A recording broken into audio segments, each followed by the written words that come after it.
Sir, ano hong masasabi nyo dito po sa takbo ng mga investigasyon ngayon dito sa corruption, mga kinurakot pong proyekto? Okay. Hindi naman ito ngayon lang nangyari. Diba? Maliit pa ako, may mga issue na sa kalsada, ang nipis ng simento. So, siguro cumulative ito, napabayaan. So, ang resulta niyan is systems breakdown and institutional damage.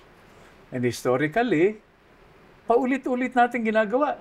Historically, we've been doing the same thing economically, politically, even in terms of national security, and expecting a different result.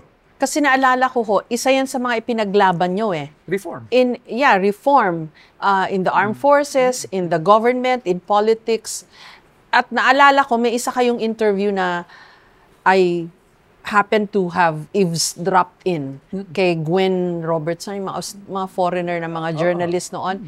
And alala ko, tandang-tanda ko yung exact words nyo, sabi nyo, why can we not be the government when we go to the remote areas? Why are they saying na hindi kami pwedeng maging kinatawan ng gobyerno when we're the only ones as soldiers na nakikita ng mga tao doon as embodiments of the government? Soldiers at pare. Kadalasan, religious leaders, no?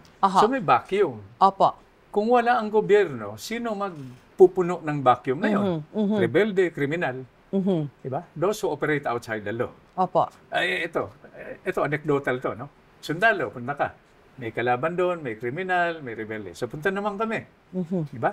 So solvin mo, arrestuin mo, no? Tapos bring him back to face due process, no? Opo. Bago kami umalis, sasabihin namin sa barangay captain, sa mayor, Kap, aalis na kami pero huwag kayong mag-alala. Padating na yung gagawa ng deep well ninyo, kalsada, livelihood, etc. No? etc. Akalain mong just after a few months, pababalikin kami sa parehong lugar. Walang dumating na gobyerno. O di, nandun na naman yung rebelde, yung kriminal. Ayun. Yun ang vicious cycle natin.